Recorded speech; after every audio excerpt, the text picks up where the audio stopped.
इस वीडियो में हम लोग भारतीय न्याय संहिता से related A to Z MCQ question का रिवीजन करने वाले हैं। तो टॉप 50 एमसीक्यू क्वेश्चन है और इन सभी क्वेश्चन को आपको क्या करना है, याद कर जाना है, क्योंकि इन्हीं सब क्वेश्चंस में से जो है आपके एग्जाम में बहुत सारे क्वेश्चंस आने वाले हैं। तो ये सभी एग्जाम के लिए इंपॉर्टेंट वीडियो है, क्योंकि इस टॉपिक से आजकल बहुत सारे क्वेश्चंस पूछे जा रहे हैं। तो बहुत ही इंपॉर्टेंट वीडियो है ये। तो चलिए फर्स्ट क्वेश्चन से स्टार्ट करते हैं। पहला क्वेश्चन है कि which act is replaced by भारतीय न्याय संहिता। भारतीय न्याय संहिता ने किस अधिनियम को प्रतिस्थापित किया है? तो आप कहेंगे इंडियन पिनल कोड 1860। भारतीय न्याय संहिता किस तिथि से लागू हुई है? तो भारतीय न्याय संहिता किस तिथि से लागू हुई है? 1 जुलाई 2024 से। नेक्स्ट है, भारतीय न्याय संहिता में कुल कितनी धाराएं हैं, कितने सेक्शन हैं? 358 सेक्शन है। आईपीसी में राजद्रोह किस धारा के अंतर्गत था? आईपीसी में राजद्रोह किस धारा के अंतर्गत था? तो आप कहेंगे सेक्शन 124 ए। बीएनएस के अंतर्गत आतंकवाद के लिए अधिकतम सजा क्या है? Maximum punishment for terrorism under BNS is, वो है डेथ पेनल्टी और लाइफ इम्प्रिजमेंट। भारतीय दंड संहिता का मसौदा किस विधि आयोग द्वारा तैयार किया गया था? तो ये किया गया था फर्स्ट लॉ कमीशन के द्वारा। आईपीसी का मसौदा तैयार करने वाले प्रथम विधि आयोग के अध्यक्ष कौन थे? Who was the chairman of the first law commission that drafted the Indian penal code? तो आप कहेंगे थॉमस बेमिंगटन मैकले। भारतीय दंड संहिता किस वर्ष लागू हुई? The Indian penal code came into force in which year? 1860 में ये लागू हुई थी। भारतीय न्याय संहिता के अंतर्गत 5 या अधिक व्यक्तियों द्वारा की गई मॉब लिंचिंग किस धारा में है? तो किस सेक्शन में है ये मॉब लिंचिंग? तो आप कहेंगे सेक्शन 103(2). बीएनएस में मॉब लिंचिंग के लिए निम्न में से कौन सा आधार उल्लेखित है? Which of the following grounds is specifically mentioned for mob lynching under BNS? तो वो है कास्ट, रेस और बिलीफ। बीएनएस के अंतर्गत मॉब लिंचिंग से हुई हत्या के लिए अधिकतम सजा क्या है? मैक्सिमम पनिशमेंट क्या है मॉब लिंचिंग के लिए? तो आप कहेंगे डेथ और लाइफ इम्प्रिजमेंट। बीएनएस के अंतर्गत आतंकवाद को किसे खतरा पहुंचाने वाला कृत्य माना गया है? Terrorism under BNS is defined as an act intended to threaten, तो आप कहेंगे यूनिटी, इंटीग्रिटी, सिक्योरिटी और economic security of India, Bharat की एकता, अखंडता, सुरक्षा या आर्थिक सुरक्षा। बीएनएस के अंतर्गत संगठित अपराध में कौन सी गतिविधियां शामिल हैं? तो वो कौन सी गतिविधियां जो है वो शामिल हैं ऑर्गेनाइज्ड क्राइम्स में? तो करेक्ट आंसर होगा kidnapping and extortion, cyber crimes by syndicates, ये दोनों जो है शामिल है activities. Sexual intercourse on false promise of marriage has been treated as, झूठे वादे पर यौन संबंध को बीएनएस में कैसा माना गया है? तो ये न्यू क्रिमिनल ऑफेंस माना गया है, नया आपराधिक अपराध माना गया है। और ये किस सेक्शन में आएगा? सेक्शन 69। बीएनएस के अंतर्गत झूठे वादे पर यौन संबंध में कौन सा वादा शामिल है? वो कौन कौन सा फॉल्स प्रॉमिस शामिल है? तो आप कहेंगे मैरिज, एम्प्लॉयमेंट और प्रमोशन, कंसीलिंग आइडेंटिटी, यानी ऑल ऑफ द एबव। भारतीय न्याय संहिता मुख्य रूप से किस उद्देश्य को पूरा करती है? Bharatiya Nyaya Sanhita mainly aims to address modern and serious crimes, आधुनिक और गंभीर अपराध। भारतीय न्याय संहिता विधेयक 2023 लोकसभा में किस तिथि को प्रस्तुत किया गया था? किस तिथि को प्रस्तुत किया गया था? तो आप कहेंगे 11 अगस्त 2023 को यह प्रस्तुत किया गया था। भारतीय न्याय संहिता विधेयक 2023 को लोकसभा में किसने प्रस्तुत किया? तो इंडिया के जो होम मिनिस्टर हैं अमित शाह, इन्होंने प्रस्तुत किया था लोकसभा में। भारतीय न्याय द्वितीय संहिता विधेयक 2023 को राष्ट्रपति की स्वीकृति कब मिली? Bharatiya Nyaya second Sanhita bill 2023 receive the president assent on, तो आप कहेंगे 25 दिसंबर 2023। यानी आज से 2 साल पहले, आज भी तो 25 दिसंबर है, तो 25 दिसंबर 2023 को ही ये स्वीकृति मिली थी। भारतीय न्याय संहिता के अंतर्गत कितने नए अपराध जोड़े गए हैं? How many new offences have been added under the Bharatiya Nyaya संहिता? तो ये आपको ध्यान रखना है कि 20 होगा यहाँ पर करेक्ट आंसर। तो बीएनएस के अंतर्गत जो है 20 नए अपराध जोड़े गए हैं, न्यू ऐड हुआ है। निरस्त आईपीसी की कितनी धाराएं बीएनएस से हटाई गई हैं? तो बहुत सारी ऐसी धाराएं थी जो आईपीसी में निरस्त हो रखी थी, तो बीएनएस में जो है हटा दिया गया है, वो है 19। तो निरस्त आईपीसी की कितनी धाराएं बीएनएस में हटाई गई हैं? तो आप कहेंगे 19। बीएनएस के अंतर्गत कितने अपराधों के लिए कारावास की सजा बढ़ाई गई है? Under BNS imprisonment has been increased for how many offences? तो वो है आपका 33। बीएनएस के अंतर्गत कितने अपराधों के लिए जुर्माना बढ़ाया गया है? तो कितने अपराधों के लिए? तो आप कहेंगे 83। तो 83 अपराधों के लिए जो है जुर्माना जो है वो बढ़ा दिया गया है। महिलाओं से संबंधित निम्न में से कौन से अपराध आईपीसी से बीएनएस में बनाए रखे गए हैं? Which of the following offenses related to women are retained from IPC in BNS? तो कौन से अपराध आईपीसी से बीएनएस में बनाए रखे गए हैं? तो आप कहेंगे ऑल ऑफ द एबव, यानी इसमें आपका रेप, ताक झाक, पीछा करना, ये सब जो है आईपीसी में भी था और वो सेम बीएनएस में भी है। बीएनएस में सामूहिक दुष्कर्म के मामलों में पीड़िता को वयस्क मानने की आयु सीमा क्या है?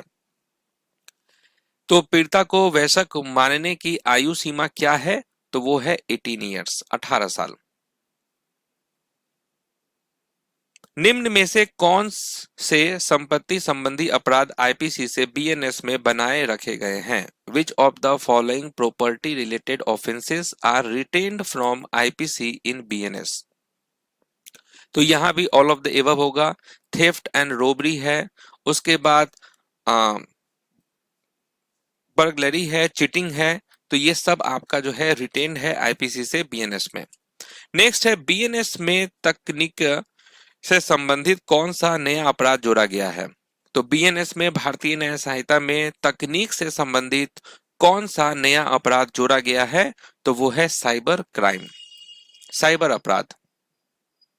भारतीय न्याय संहिता के अंतर्गत राजद्रोह के संबंध में कौन सा कथन सही है? Which of the following statements is correct regarding sedition under भारतीय न्याय संहिता? तो वो है आपका sedition is no longer an offence, राजद्रोह अब अपराध नहीं है। नेक्स्ट है निम्न में से कौन सा अपराध बीएनएस में नया जोड़ा गया है? Which of the following is a newly added offence under BNS? तो वो है आपका इन्वायरमेंटल पॉल्यूशन, ह्यूमन ट्रैफिकिंग, यानी बोथ ए एंड बी, ये जो है नया जोड़ा गया है। राजद्रोह के स्थान पर बीएनएस किससे संबंधित नया अपराध लाता है? In place of sedition BNS introduces an offence related to? तो आप कहेंगे भारत की संप्रभुता, एकता और अखंडता को खतरा पहुंचाने वाले कार्य। नेक्स्ट है which section of the IPC criminalising homosexuality has been repealed under BNS? समलैंगिकता को अपराध ठहराने वाली आईपीसी की कौन सी धारा बीएनएस द्वारा निरस्त की गई है? तो वो कौन सी धारा है? तो आप कहेंगे सेक्शन 377। भारतीय न्याय संहिता 2023 कानून की किस शाखा को समेकित एवं अद्यतन करती है? तो यहां पर आपका होगा correct answer substantive criminal law. ये इंपॉर्टेंट क्वेश्चन है। Which section of BNS deals with punishment for murder? BNS की कौन सी धारा हत्या की सजा से संबंधित है? हत्या की सजा से संबंधित कौन सी धारा है? सेक्शन 103। नेक्स्ट है acts endangering the sovereignty, unity and integrity of India are criminalised under BNS in place of which IPC offence? Bharat की संप्रभुता, एकता और अखंडता को खतरा पहुंचाने वाले कृत्य बीएनएस में आईपीसी के किस अपराध के स्थान पर जोड़े गए हैं? तो वो है आपका सेडिशन सेक्शन 124 ए। नेक्स्ट है भारतीय न्याय संहिता 2023 के अंतर्गत भारत की संप्रभुता, एकता और अखंडता को खतरा पहुंचाने वाले कृत्य किस धारा के अंतर्गत दंडनीय है? तो आप कहेंगे सेक्शन 152। नेक्स्ट है which of the following sections of IPC has been repealed under BNS relating to unnatural sexual offences? अप्राकृतिक यौन अपराध से संबंधित आईपीसी की कौन सी धारा बीएनएस द्वारा निरस्त की गई है? ये कौन सी धारा है? सेक्शन 377। उकसावा जो भारत में अपराध से संबंधित हो किस धारा के अंतर्गत आता है? Under Bharatiya Nyaya Sanhita abetment committed outside India for an offence in India is covered under which section? ये किस धारा के अंतर्गत आता है? सेक्शन 48। धोखे से यौन संबंध बनाना जैसे झूठे शादी के वादे, नौकरी के ऑफर बीएनएस की किस धारा के तहत दंडनीय है? तो भारतीय न्याय संहिता की किस धारा के अंतर्गत दंडनीय है? तो आप कहेंगे सेक्शन 69। न्यायालय की कार्यवाही से संबंधित सामग्री बिना अनुमति छापना या प्रकाशित करना किस धारा के अंतर्गत अपराध है? प्रिंटिंग और publishing matter relating to court proceedings without permission is an offence under, ये आपका है section 73। The act of hiring, employing or engaging a child to commit an offense is punishable under which section? किसी बच्चे को अपराध करने के लिए काम पर रखना, नौकरी देना या शामिल करना किस धारा के तहत दंडनीय है? तो आप कहेंगे सेक्शन 95। भारतीय न्याय संहिता में संगठित अपराध किस धारा के अंतर्गत है? Organised crime under Bharatiya Nyaya Sanhita is covered under which section? तो ये है सेक्शन 111। नेक्स्ट है लघु संगठित अपराध पीटी ऑर्गेनाइज्ड क्राइम बीएनएस की किस धारा में शामिल है? Petty organised crime is dealt under which section of BNS? Section 112। किसी सरकारी कर्मचारी को उसकी आधिकारिक ड्यूटी करने से रोकने या मजबूर करने के इरादे से आत्महत्या करने की कोशिश करना भारतीय न्याय संहिता 2023 के तहत दंडनीय है। An attempt to commit suicide with the intent to compel or restrain any public servant from discharging their official duty is punishable under भारतीय न्याय संहिता 2023। तो आप कहेंगे सेक्शन 226 के अंतर्गत है ये। नेक्स्ट है स्नैचिंग अपराध को बीएनएस की किस धारा में विशेष रूप से शामिल किया गया है? स्नैचिंग, तो आप कहेंगे सेक्शन 304। विद्रोह के लिए उकसाना या सैनिक, नौसैनिक, वायुसेना के जवान को उसके कर्तव्य से विचलित करने के प्रयास बीएनएस की किस धारा के अंतर्गत आता है? अबेटिंग म्यूटिनी और attempting to seduce a soldier, sailors और airman from his duty is punishable under which section of BNS? तो आप कहेंगे सेक्शन 159। भारतीय न्याय संहिता की धारा 23 के अनुसार बालक किसे कहा गया है? As per section 23 of the Bharatiya Nyaya Sanhita who is defined as a child? तो आप कहेंगे पर्सन बिलो 18 ईयर्स। बीएनएस के अंतर्गत 5,000 तक के जुर्माने या सामुदायिक सेवा के भुगतान में चूक पर क्या दंड होगा? Under BNS default in payment of fine not exceeding 5,000 और default of community service shell result in, तो इस केस में आपका होगा इम्प्रिजमेंट अप टू 2 मंथ्स, 2 महीनों के लिए आपको जेल भी हो सकता है। बीएनएस की धारा 324 के अंतर्गत सरकारी या स्थानीय प्राधिकरण की संपत्ति को नुकसान पहुंचाने वाला शरारत किस दंड से दंडनीय है? Under section 324 of BNS.